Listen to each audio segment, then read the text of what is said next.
Hello. Imagine you're driving down the highway and maybe you're commuting home. Maybe you're just pulling into a grocery store parking lot and you pass a standard black Chevy Tahoe. Tinted windows, police pursuit package. It looks exactly like every other state trooper vehicle you've seen 1,000 times. You don't think twice about it, but inside your pocket, your phone just did. Without your knowledge, your device dropped its location to the local AT&T, Verizon, and or the T-Mobile tower. And for a split second, it shook hands with a localized, high-powered system hidden inside that passing SUV. It handed over location data, its unique international identification number, and network metadata. It didn't just do it for you. It did it for the mom in the minivan next to you, the delivery driver in the next lane, and every person walking down the sidewalk. You didn't do anything wrong. You are under investigation, but you just became part of a digital dragnet. We're going to break this down in just a second. Lights burn bright. You're blinded now, can't see the fight. Smoke and mirrors, they lead the way. Fooling hearts night after day. Welcome to the show, it's all pretend. The smiles, the lies, the perfect end. Hello and welcome back to another episode of Breaking the System. This is episode 76. And tonight we're talking about the $4.5 million Dragnet out of Texas. That's right. Today we're examining the paper trail out of that state in concrete numbers and official documents, how the line between targeted law enforcement and passive mass collection can operate in practice. We're going to look at the technology and the history behind it and the bureaucratic path that made this purchase possible. Some practical ramifications and how this capability sits inside a larger surveillance ecosystem. And that's pretty big. Like, we haven't broke it down yet. We've talked about it a couple times. But here really soon, we're going to start talking about flock cameras, right? So this is going to be a separate episode. But for all of my rabbit hole digging people out there, start looking into flock. The company Flock and the cameras that they have and what that system is, okay? Because this type of stuff piggybacks off of that, okay? And so we're being targeted, we're being surveyed, we're being collected daily, 24/7 because of this, okay? And so, like I said, this is something of a larger surveillance ecosystem. So let's jump into this. In March of this year, the Texas Department of Public Safety's Criminal Investigations Division requested and received approval for an emergency purchase totaling $4,487,500. And on the surface, the order included 4 2026 Chevy Tahoes. Not bad, right? Okay. Each was listed at $150,000 to $600,000 for just the vehicles themselves. A standard police pursuit Tahoe package normally costs in the mid-5-figure range. And the rest of the money, roughly $3.9 million, went to an Israeli company called Cognite Software Limited. Full stop. We've broken this down on many other episodes. Why are we buying stuff into an Israeli company? Okay. Look at all the other stuff. The House of Representatives just voted to pass where Israeli and the United States military would combined. Like, that should be treason. Why is that not all over the news? Why are we not making a big deal about that, right? Okay. And I'm kind of jumping off topic a little bit, but I'm not, because Israel, and I'm not anti-Semite, I'm not anti-Israel, I'm America first, okay? I want all of us Americans to be prosperous and healthy and happy and all of that good stuff, okay? We should come first. So why are we buying stuff from an Israeli company? Why are we, and look at what this company does. The data that it collects. Why are we having a foreign company that's doing that? If we're going to buy into this, right? If we're really going to buy into this, because we are, why is it not an American company? Okay, that's our first question that we should be, jumping down that particular rabbit hole. We should be asking ourselves that. Okay, but so this Israeli company called Cognite Software, that's Cognyte,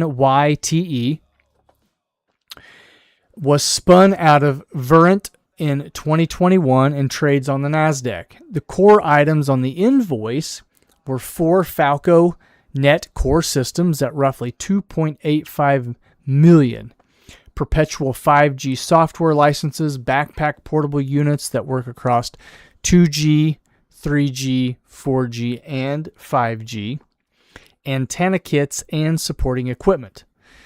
The net result, approximately $1.12 million per fully equipped vehicle. That's a pretty expensive vehicle for Texas, right? Just to have a pursuit vehicle. That's an expensive pursuit vehicle, okay? And the official emergency memo used urgent language. It warned that any delay would create unacceptable safety risks to personnel and compromise operational readiness. Well, we don't want to compromise operational readiness, and we want to make sure that there's no unacceptable safety risks to our personnel, right? Remember, it's all about the wording. It's all about how we're defining these things, okay? It listed purposes such as locating missing persons, conducting high-threat manhunts, tracing suspect movements, and improving officer situational awareness. It did not name a specific active crisis. No particular named suspect. Or ticking threat that required bypassing the normal public bidding process. Okay? So once again, they tried to bypass the public in us being aware, like we would have to show up to the board meeting so that this could be voted on and approved locally, right? So that these things could get put in and bought with our tax-paying money if we lived in this district of this state within this police precinct, okay? And so the Texas administrative rules allow emergency procedures under defining conditions, right? Under the defining conditions. It's how they defined how they were going to use or how they needed the money. And so this purchase followed that particular path, and the vehicles and systems were acquired, right? On the emergency side of things, okay? So let's jump in and let's break down what this technology actually does. FalcoNet is a software-defined cell site simulator, also known as an IMSI catcher. It works by broadcasting a signal stronger than the legitimate cell towers around it. Modern cell phones are designed to latch onto the strongest available signal. And when they do, the system can collect the device's unique identifiers, derive location information from the connection, and gather network metadata. The Texas package included versions that operate across multiple generations of cellular technology at the same time and can be mounted inside the vehicle. carried in a backpack or some type of other configuration, and even deployed from an aircraft. Like, okay, so why does the police force, a local police force, need this? Like, this is some pretty high-tech stuff, okay? And so the antennas are engineered to remain discreet, hidden in false rooftops or cargo boxes. And at the first stage, the collection is not selective. Every phone that responds to the stronger signal is touched. The operator then works to isolate a target of interest. That is the core design of the technology, whether it is older Stingray class device or a newer multi-generation system like FalcoNet. And so thinking about this and talking about this reminds me of the Batman movie, where he piggybacked off of all of the cell phones and basically made a sonar that he could see through everything, see through all the buildings, see where all the people is at. And what did Morgan Freeman say?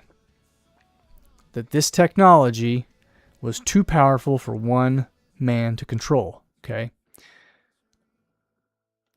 Once again, we apply that into the real world. Is this technology too powerful for one government to control, right? If they can do this stuff in the dark or right out in front of us and we don't know because it looks like a normal police pursuit vehicle, and our phones are sending signals to these pursuit vehicles, and it's collecting all this data that we don't know, right? How intrusive is that? Are we free? And I realize that they're using this, or they sold the idea to use this to catch criminals, to save women, and to save children, and to save people from being abducted and hurt, and to catch the bad guy, right? What freedoms are we giving up by being monitored and surveyed, right, 24/7? There's a lot of freedoms that we give up. We don't think about these things because we're not sold on it. We're not told how intrusive these things could possibly be. What information are these things collecting? How long is it storing it? Who has access to it? When are people accessing it?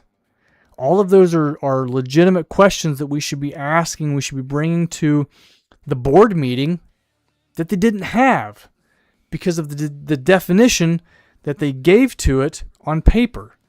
And so it bypassed all of those things, right? It bypassed the public knowing that they were spending $4.5 million on this surveillance equipment to survey and to keep track of whoever they wanted to and whenever they wanted to.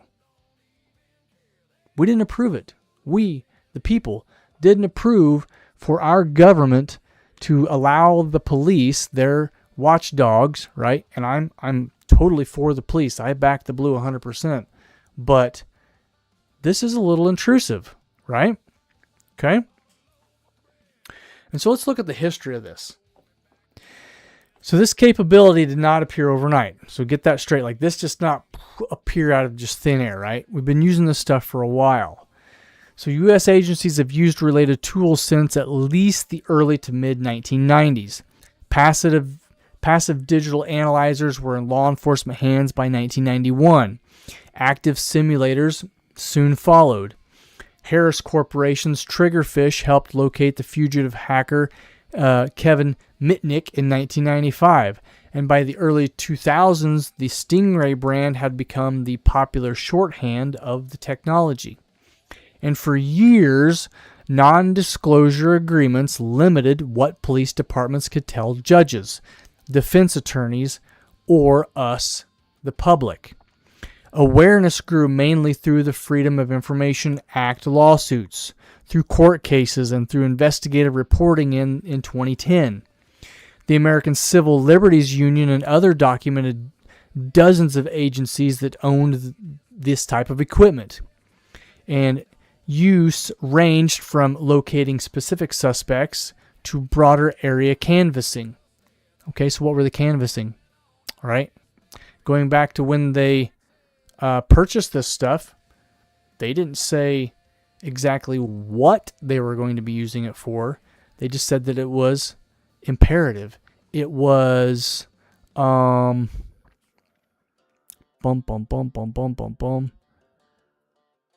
tracing suspects' movements, conducting high-threat manhunts, right? Because that's how they defined this stuff, right? And so courts have increasingly treated real-time location collection via these devices as a Fourth Amendment search. The Supreme Court's 2018 decision in Carpenter versus the United States held that long-term historical cell site location information generally required a warrant. Lower courts have appealed or applied similar reasoning with varying results to real-time tracking, tower dumps, and geofence warrants. Police and practice continue to evolve, right? As technology evolves, all of that stuff is going to evolve, right? But what we're saying here is that you can't have the carriage before the horse, right? You have to have the horse pulling the carriage.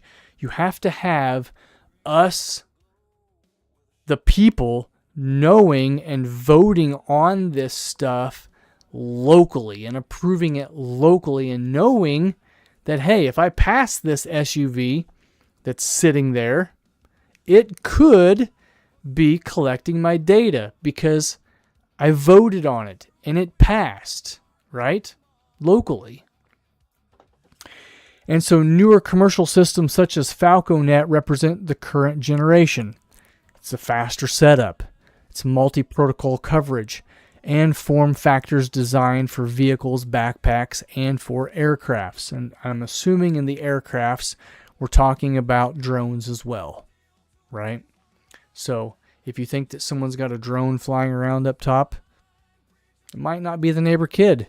It might be the police searching what's on your phone, searching your Wi-Fi device, searching your Bluetooth device, right? And did they get a warrant for that? No, they didn't. They just intruded on your privacy without you even knowing it, and they collected your data, okay? And so let's jump into more of the bystander data and the ramifications because of this. And this is where the practical questions become sharper, right? Like I said, we always have to ask questions. Every time the system is activated in a public area, it necessarily interacts with devices that have nothing to do with any investigation. Federal Department of Justice policy and some local agency orders require minimization and deletion of incidental data. Sometimes daily, sometimes within a set number of days, once the target that they're looking for has been identified.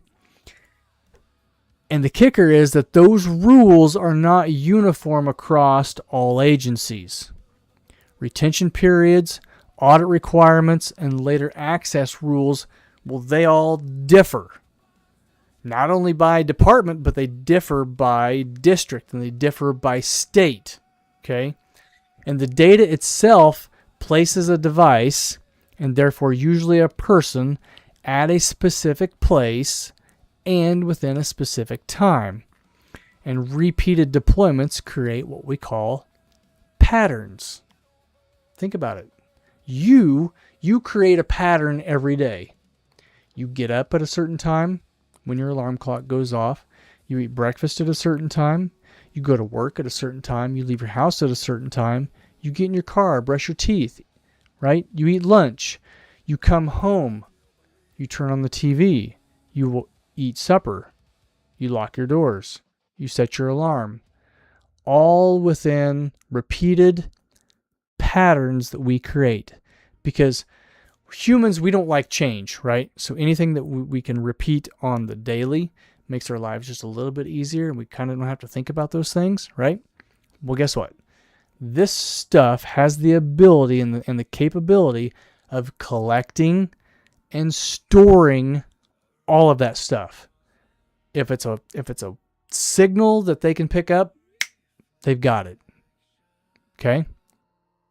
We really have to be thinking about that. We really have to be asking those questions as to what am I sending out? What kind of signals that comes on my watch or my phone or my doorbell camera or my thermostat or whatever, right? Your laptop, your Wi-Fi, anything, okay? And so legal status remains unsettled in some respects. Some jurisdictions require a probable cause warrant. Others have relied on lower standards or emergency expectations. The technology generates data through archive interface rather than by requesting existing records from a carrier or a tech platform. And that difference matters to courts still working out of the boundaries after the Carpenter case. Okay? And so, like what we said with everything else, what is the definition? What is the definition of the boundary that they're applying to this technology? Because that is important, right? We have to be thinking about those things, okay? And we're not. We're not thinking about those things, or else we wouldn't allow Flock to come in and do what Flock's been doing this whole time. They sold it to you in a nice little pretty package and a beautiful bow, and it's like, oh, it's so glittery and sparkly, and it's wonderful, and it's fresh, and it's new. But what is it? What is it doing? Okay? And like I've said, we're going to jump into Flock here probably within the week. And that's a big one, okay? You really got to be looking into that while we're talking about this. All right? And so the mission scope is another variable. The stated uses, like we said, missing persons, high-threat manhunts, officer safety, or real operational needs. The same hardware can be used for broader canvassing of neighborhoods where crime is suspected. Okay? Once the equipment is purchased and operators are trained, the cost of additional deployment, well, that drops. It becomes cheaper, just like everything else. And of course, capabilities tend to expand along existing institutional incentives. So once we have opened that proverbial door, that gateway, right? How are they going to expand on this stuff? So once again, your doorbell, your Ring or your Google or whatever doorbell that only you have access to, do they have access to this remotely now? Do they have access if you're talking to somebody and they're a wanted person? Do they have access to that conversation without you even knowing it? Right? Do they have access to your thermostat? All of those things we have to be asking, do they have access to this stuff? And what are they doing with the information? And how long are they keeping this information? Okay? And so let's look at how this fits into the larger system. Cell site simulators do not operate in isolation. They sit alongside automatic license plate readers, Flock, that log vehicles continuously. Fixed and mobile cameras equipped with video analytics, gunshot detection networks, and the software platforms that feed real-time crime centers and fusion centers. Like, are we talking about the Minority Report here?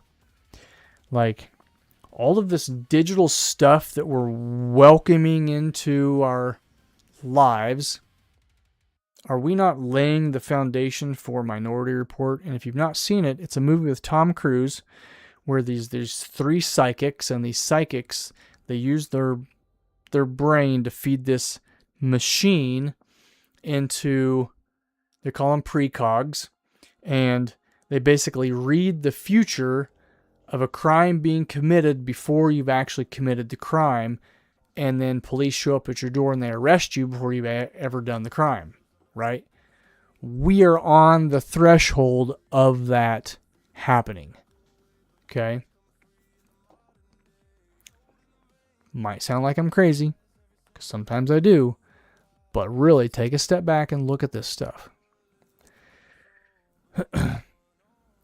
So companies that sell cell site simulators also market analytics suites designed to correlate identities and movements across multiple sources.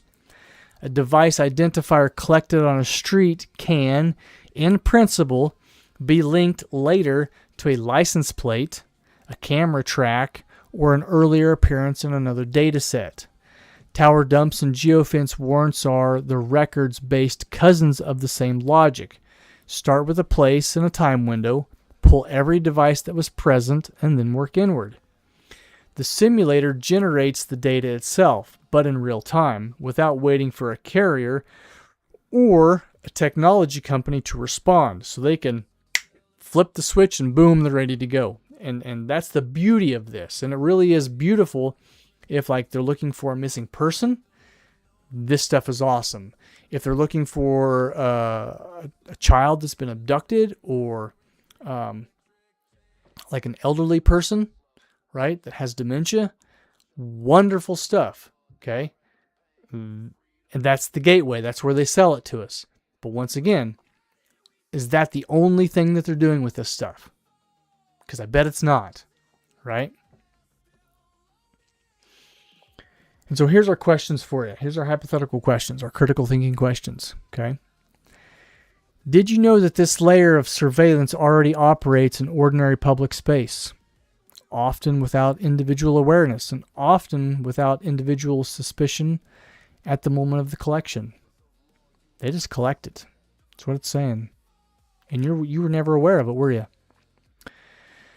Is a rolling vehicle-borne system capable of collecting identifiers from everyone nearby and then filtering for a target, the kind of capability that you want funded and fielded? If you want this stuff within your neighborhood, by all means, vote for it and then have it installed.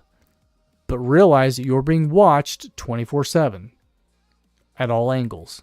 And are you fine with that? Okay? And be honest with yourself. Here's another question. What do you see as the real ramifications, the privacy of bystanders, the legal gray areas still being litigated, the potential for gradual expansion of use? Like they do everything else, they gradually expand upon it, expand upon it, right? And the possibility of linking this data to other surveillance streams or possibly to something else. And what would that something else be? Have we asked that question? I bet we haven't. Okay, we should really ask that question. What else is this stuff linking to? Where is my data going? Who has access to my data that you just collected without me legitimately knowing? Okay. Here's a good question to ask. What safeguards, if any, would change the equation for you? Mandatory warrants, strict and audited deletion of non-targeted data, public reporting of how often the systems are deployed, legislative limits, or different rules entirely. Like what is the definition that these officers, these people are allowed to use this stuff if we allow them to use it? Okay? And here's the last question of the day. How do you weigh the documented ability to locate a missing person or a violent suspect against the routine collection of data from people who are simply present in the same physical space? And is that an intrusion of their privacy? How free are we? How free do you want to be as an American citizen? Because it's coming. Big Brother's coming. You're just not seeing it. You're not voting for it. It's right under your nose and you have no idea. And this is just another step in the stone. All right, so this is breaking the system. be critical, ask those questions, have those conversations, leave comments, whether it's good, bad, if you agree, if you disagree. I want all comments. I love the comments. Let me read them. Let me see them. Let's have those conversations, because right now we're not sitting at the dinner table. We're not having those conversations, right? We need to have those conversations, right? So with that, God bless. Good luck. We'll see you guys next time. We appreciate it. This has been Breaking the System. Peace. Yeah.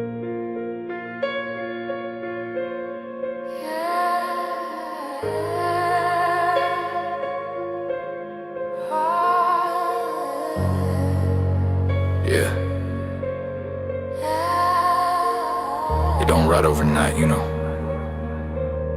It fades. Slow. Silent. Sweet.